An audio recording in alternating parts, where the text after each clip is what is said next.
Minders, it's so good to have you with me. The podcast has been awesome lately. I've gotten some really great interviews and I've been learning a lot. This is my favorite venue because I get to learn a ton from our listeners, and everybody says that the interviews. For me, it's very much true because I'm not in as much client work as we were 15 years ago. This is where I learned the latest tips and tricks. And we've got Kelly Green on today, and this is cool. She's done the big thing at the big thing, which you'll hear more about in a second. And this is cool. That's where a lot of the innovation comes because there's more budget, there's more bandwidth, and they care more about the higher acuity brand awareness type stuff, which my lower acuity retail-y type healthcare buddies all need to learn because that's the way things are going. Kelly, welcome to Ignite. Thanks, Alex. I'm glad to be here. I just got beautiful new mugs and I'm using this Walmart cup. This makes no sense. God, the cups are in the I other room. thought those were the beautiful new mugs and I was really like, wow. Budgets are tight this year. Budgets are tight. Everywhere. Kelly, tell them where you hail from and where you've been and what you're doing now. Okay, so I am in the great state of Oklahoma, northeast part of the state, Tulsa, Oklahoma. As far as my professional background, I've been in healthcare marketing for about 10, 12 years. The majority of that time was with one of the nation's largest Catholic healthcare enterprises and got to serve in a number of roles, both locally, sort of boots on the ground role, and then nationally on our enterprise-wide team. So, I'm not a toot your own horn kind of gal, but I feel like I've got a broad base of experience, both micro and macro. So, did you know that Tulsa King is actually shot on my street in Atlanta, Georgia? Really? See, that's interesting because that production group reached out and wanted to use the very office building that we were in because it was a very mid-mod kind of vibe. Yeah. And they were like, this would be perfect. It didn't end up working out in the end, but yeah, Tulsa King's big deal. Go Sly. Yeah, old Sly Stallone's still at it. We live in horse country and they used all of those barn and farm scenes are all on the street because we live in horse country and they shut down the street. I would drive by it every day with the kids and be like, is Sly in there? Can we talk to him? And they'd be like, no, guys, get the hell out of here. Anyway, so you worked at Ascension. Now doing what? Because I think it covers both the big thing and the hustler small thing. What are you doing now? Yeah. So stepped away from that role at Ascension a few months ago with really just a desire to take what I've learned and apply it to small, medium-sized businesses who really, to your point, don't have the size, the scale, the bandwidth maybe to try to launch and develop some of the things that I was fortunate enough to be able to do in my role with Ascension. So the business is new, still trying to get my feet under me and figure out what that looks like. Like a lot of your content, it's very insightful and helpful and helping to just move the thing forward, so just taking one step at a time and seeing where the journey takes me. That's fun. You'll never regret being on your own. I mean, I regret it every day. I wish I had some friends. I would rather work for Cardinal than own it. So good luck. That's a fun challenge. And also it is really cool to get on the ground level and start to put those big things in small ways into practice. And you're really going to help. You're working with provider groups now. There's all kinds of healthcare. Yeah. Yes. Yeah. And also some local things, in my local community, just trying to, that I have found that tends to happen. People say, hey, what are you doing now? Yeah. And so you kind of get, pulled into those things. But those things are fun too. And so, just enjoying it all. Roofers need new roofs too. That's right. 100%. I love it. We started with all of that. And hell, some of our first roofing clients and doctor groups, provider groups are still clients 15 years later. I'm like, do you know you're still paying those guys? Like, just keep the PPC lights on. Very fun. So let's talk Ascension a little bit. So you guys, huge organization, lots of centers, lots of providers. The patient journey has evolved so much. And now mama's finding care in a bunch of different ways. It's not just going to Google and typing in cardiologist near me. She's getting ads from every different way. We call us the sandwich generation, taking care of mama and kids. And how do you make sure you cut through the noise and you're meeting mama or whomever, whatever patient on the channels they prefer? How did you identify that? What did you guys do there? Yeah, I know this is a little bit of a no-brainer, but the first thing we looked at is where are we seeing conversions, right? And that's where we want to spend a lot of our time is where we're seeing conversions. Then we really leaned into personas and thinking about, okay, this is the type of patient that we want.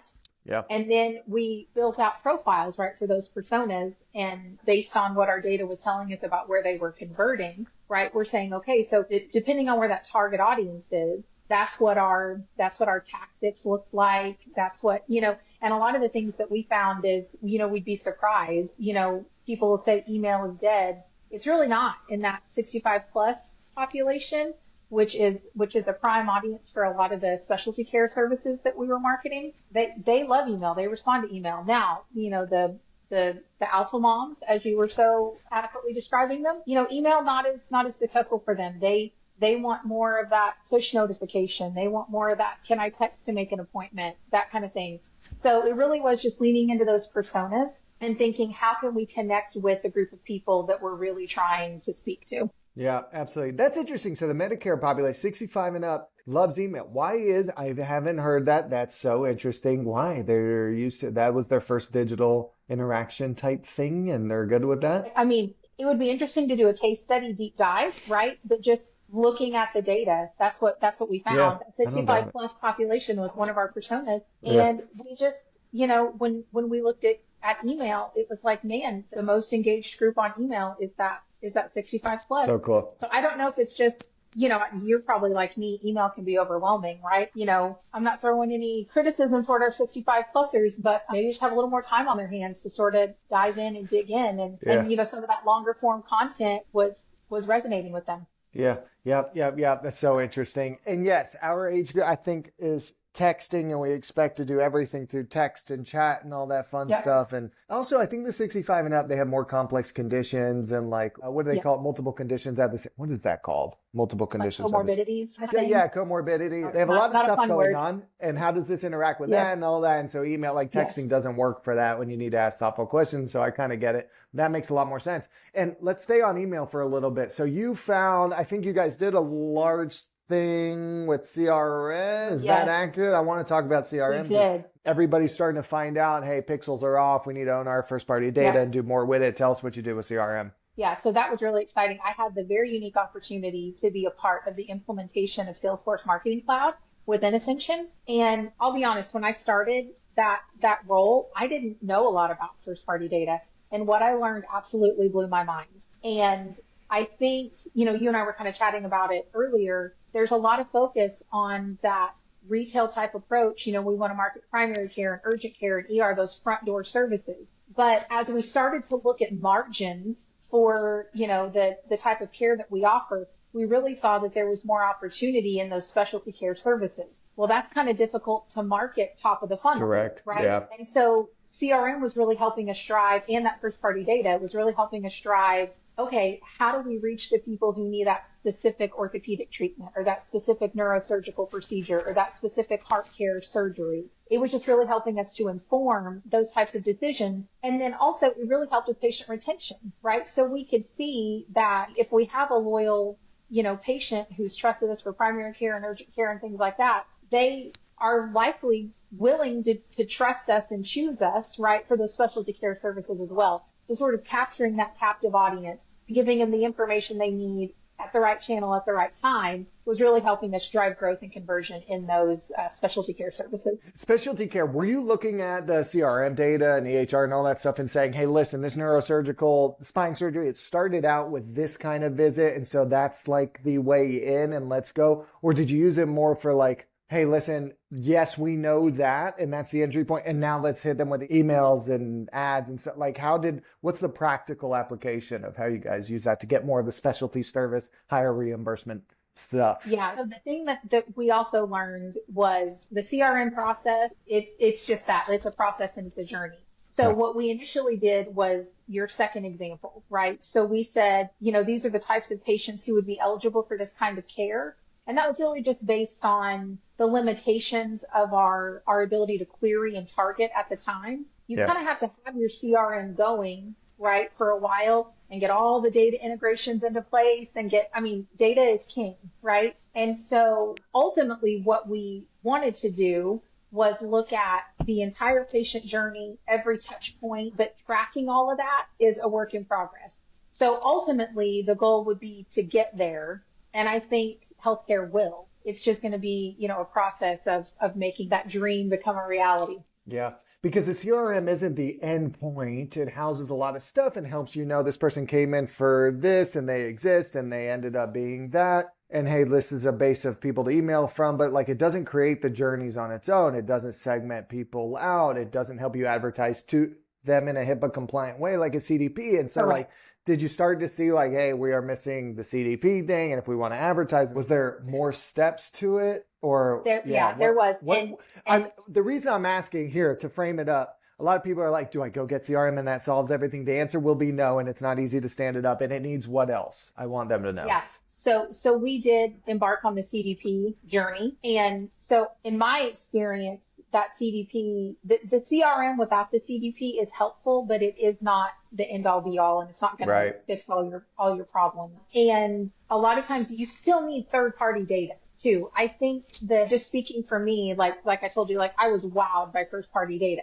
but then you realize first party data is great, but it's not everything, right? So you've got to have a CDP that can bring in your third party data, bring in your first party data. Hey, how does a new patient become a current patient? And then which journeys are they on? How do we architect those journeys in a way that makes sense to people? There's just a lot to it. So definitely CRM with the CDP is going to be key. 100%. Yeah. And not cheap, not easy. I mean, I went to Dreamforce once or twice, and I would sit with all the healthcare marketers in those breakouts. We'd sneak in there because they didn't want agencies in there. And a lot of them said, yeah, it's shelfware, because it takes like a whole damn engineering team to even stand up Marketing Cloud and do the journeys correct. What does it take? I don't want to take too long on tech, but it's like becoming super important for the next 2 years to really do effective healthcare advertising outside of just more PPC and SEO. Real quick, what is the talent? Like, what do you need? Can you get by with contractors? What's the full-time thing? How much lift is this to bring on these techs? It's a heavy lift. It's a heavy lift. I won't lie. And at Ascension, we did try to do it with just the resources we had, and it just was too heavy of a lift. So we did bring in some contractors short term. And then we were, again, migrating to the point where you really need a dedicated team. You really need a MarTech team working in direct collaboration with your marketing team to make this thing go. Because what we found is a lot of the tech folks, they understand the tech, but they don't understand the marketing strategy behind why we're trying to do what we're trying to do. Yep. And they're very focused on the HIPAA compliance and, hey, can we do this? And, you know, as marketers, we like to push the limits on that as much as we can. And so there was just a lot of alignment and collaboration that was needed. And I think that there's a lot of energy when you, at least in my experience, when it starts. I mean, it just like, oh my gosh, this is going to blow the roof off. And it can, and it will, but you got to have the right infrastructure in place to make that happen.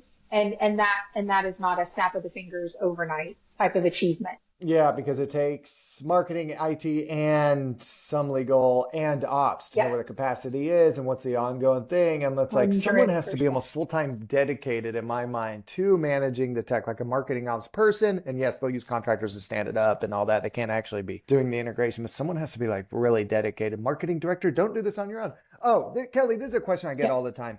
What do you think, because now you're an SMB, so this is a good question. What do you think the first, at a provider group, multi-site provider group, what should the first marketing hire be? And then I'm going to ask the second one after that. What level, what capabilities? I've been getting asked this a lot because the CMO thing is not panning out as well as people thought. Yeah, so I mean, I think in my experience, what a lot of these small, medium-sized businesses want to do is they want to bring in somebody to produce video content, do social media posts, and recreate their website, right? Like 100%. But I feel like you've got to have someone who thinks about that strategically and how it all works together. Otherwise, it just seems like you're kind of like throwing random darts at a wall, right? Versus the way I describe it is like, you've got to have the full geese formation, right? Where they're like flying all in a V. That's what you need. And I feel like that's what I would encourage, like a small provider group, or, hey, I'm a standalone, I'm an individual practice. I'll be honest. I tell folks that I talk with,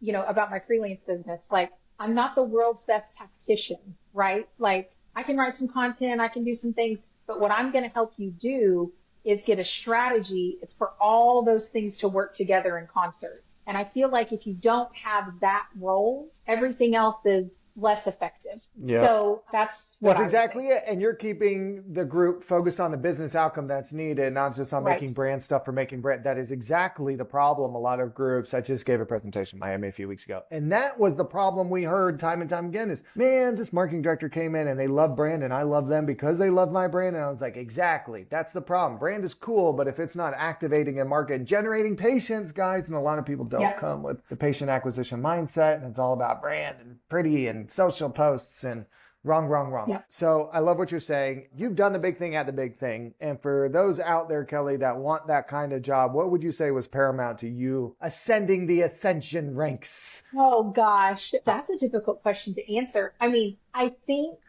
for a little bit of context, I started working with a local hospital system before Ascension was what they call an operating company. They were more like a holding company, right? Well, when Ascension made that transition to being an operating company, that is when, kind of the corporate mindset came into play. And I would just say, don't be afraid of change, right? Because the way that we were doing marketing 15 years ago is not the way that we're doing marketing today. And I just sort of like latched on to the coattails of the brilliant people that were there and continue to be there that are really pushing the envelope in what it really looks like to do marketing effectively in a healthcare space. When they started talking about people want to schedule their doctor's appointments the same way they would schedule their hair or nail appointment, that was like, you know what I mean?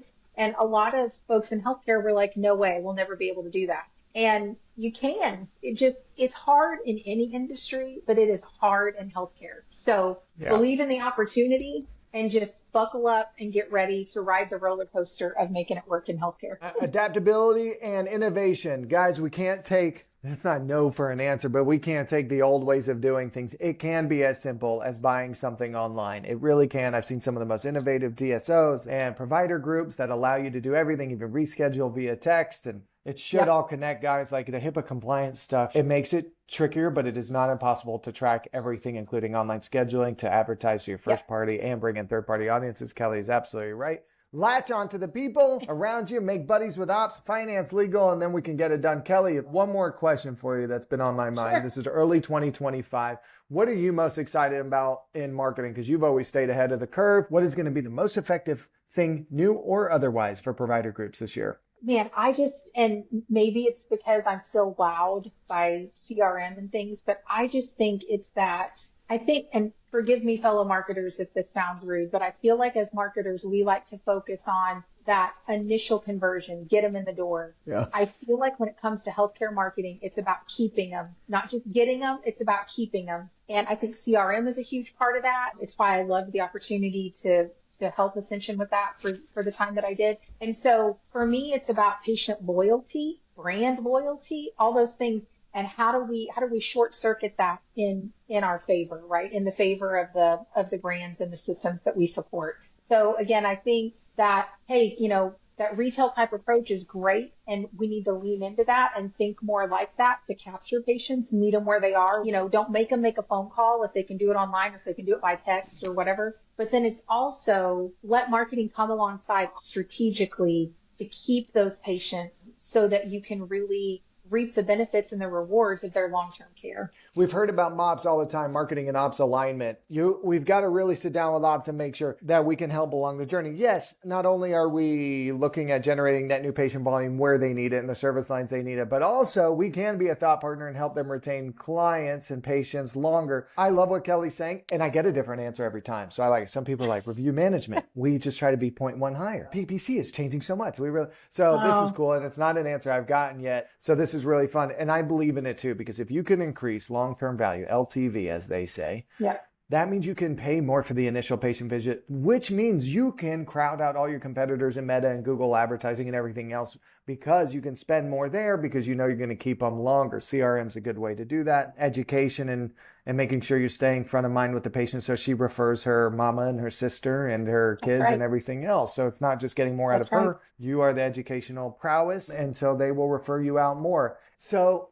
Kelly, to sum everything up, this was phenomenal. We heard about things that we don't typically hear about, CRMs and CDPs, and how to stand up the right team and how to care for patients much long after their initial patient visit and reaction. I know you also care about content, making sure we're educating.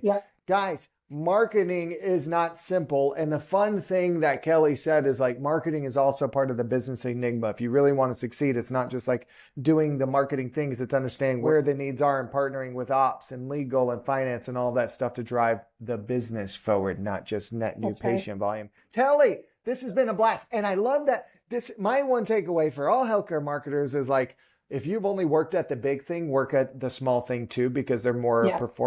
business focused. And so that helps you in the big thing. If you've only worked at the small thing, work at a big thing because they focus on systems and process, and that helps. And also, I don't know that it's a good thing if people are just in healthcare forever because they don't see the retail-y side and we take everything for like, oh, no, we can't do that. So I like that you've done things outside of healthcare. I don't know. Just very cool. I think you're a very well-rounded experience. I've been rambling. Kelly, thank you for joining us on Ignite. I'm sure all three listeners loved it. Thanks, Alex.